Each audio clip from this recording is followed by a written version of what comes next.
तो बी से शुरू होता है हमारा बाइपार्टाइट नाउन्स।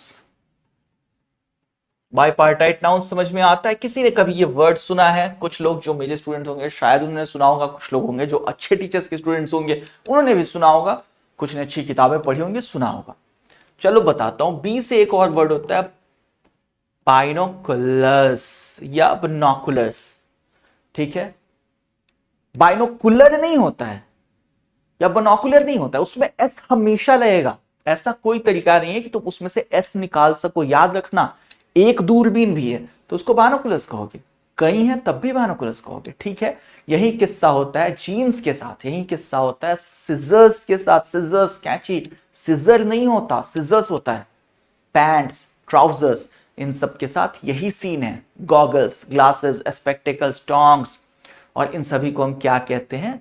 Bipartite nouns. क्यों कहते हैं? बाई मतलब दो, पार्ट दो हिस्सों से मिलके वो बनते हैं, दोनों हिस्से सिमेट्रिकल होते हैं, अलग अलग उनको मिला के एक बनाया जाता है। तो ये जो चीजें हैं, जैसे समझो सिजर्स हैं तो दो हिस्से होते हैं ना, उनको मिला के एक कैंची बनती है। दूरबीन दो होती है, दो पार्ट्स होते हैं, उनको मिला के एक दूरबीन बन जाती है। उनके हिस्सों को अलग करने के बाद वो काम की तो नहीं रहेगी। तो ये सभी हो जाते हैं बाइपार्टाइट नाउन्स। इनके रूल्स याद रखना, पहला कि ये हमेशा एस पे खत्म होंगे। दूसरा रूल, हमेशा इनके बाद प्लूरल वर्ब लगेगा। मैं ये नहीं कहूंगा कि माई बाइनोकुलर इज या माई बाइनोकुलस इज, मैं कहूंगा माई बाइनोकुलस आर ब्रोकन, मेरे बाइनोकुलस टूट चुके हैं। ठीक है, मैं ऐसा कहूंगा। और एक तरीका है जिससे वर्ब को सिंगुलराइज किया जा सके, वो क्या है?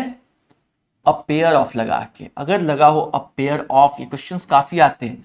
अ pair of binoculars was bot.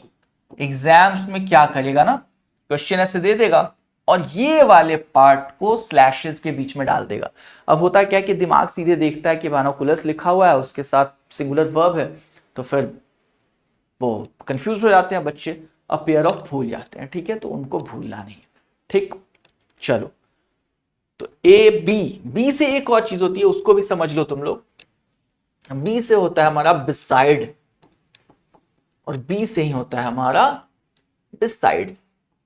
ठीक है, बिसाइड का मतलब होता है बगल में, बिसाइड्स का मतलब होता है के अलावा। जैसे अगर मान लो मेरे सामने बैठी हुई हैं दो लड़कियां, आकांक्षा और प्रतीक्षा, तो मैं कहूंगा आकांक्षा इज सिटिंग बिसाइड प्रतीक्षा। लेकिन क्लास में उनके अलावा भी बच्चे हैं, तो मैं ये कहूंगा besides Akanksha and Pratiksha there are around 80 students sitting in this class.